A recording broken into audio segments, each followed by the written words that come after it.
শিক্ষা, ঐক্য ও প্রগতি ছাত্রদলের মূলনীতি।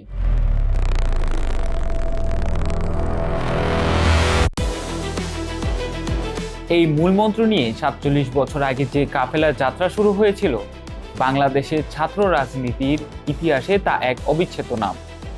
বলছি বাংলাদেশ জাতীয়তাবাদী ছাত্র দলের কথা। প্রতিষ্ঠার পর থেকে নানান চড়াই উতরাই পেরিয়ে আজ কোথায় দাঁড়িয়ে এই সংগঠন?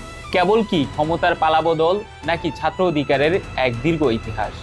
আজ আমরা ব্যবচ্ছেদ করব ছাত্র দলের প্রায় 4 যুগের বর্ণাঢ্য সেই পথ চলা। ১৯৭৯ সালের ১ জানুয়ারি তৎকালীন রাষ্ট্রপতি জিয়াউর রহমানের হাত ধরে যাত্রা শুরু হয় ছাত্র দলের। আধুনিক ও জাতীয়তাবাদী চেতনার একদল তরুণকে দেশ গড়ার কাজে সম্পৃক্ত করাই ছিল এর মূল লক্ষ্য।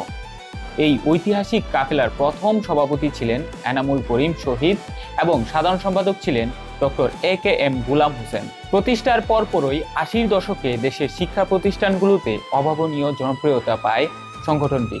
বিশেষ করে ডাকসু সহ বিভিন্ন ছাত্র সংগঠন নির্বাচনে বিপুল ভোটে জয়লাভের মাধ্যমে নিজেদের সাংগঠনিক শক্তির প্রমাণ দেয়।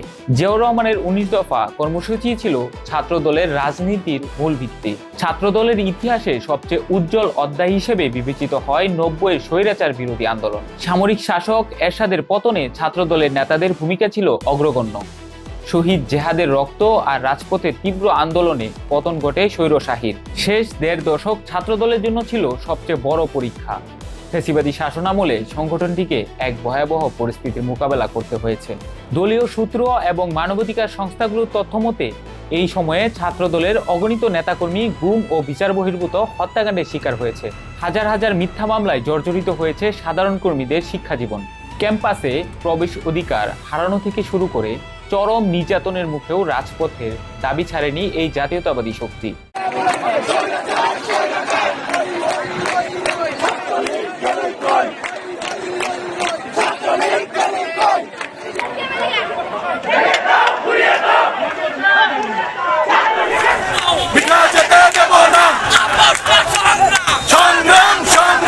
বিশেষ করে ২০২৪ সালের জুলাই আগস্টে ছাত্র জনতার গণঅভ্যুত্থানে ছাত্রদলের ভূমিকা ছিল অনন্য।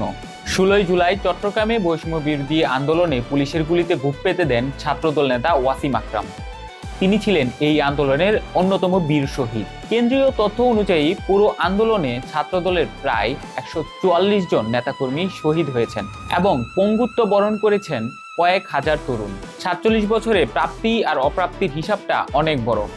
ঐতিহ্যের গৌরব থাকলেও ভবিষ্যৎ রাজনীতির মানদণ্ডে টিকে থাকাটাই এখন আসল পরীক্ষা। গণতান্ত্রিক বাংলাদেশে ছাত্রদল কি পারবে সাধারণ শিক্ষার্থীদের প্রাণের সংগঠনের রূপ নিতে, নাকি দলীয় রাজনীতির পুরনো বলয় থাকবে তাদের প্রথম পরিচয়? ৪৭ বছর পর এই প্রশ্নগুলোর উত্তর বলে দেবে ছাত্রদলের আগামীর গন্তব্য।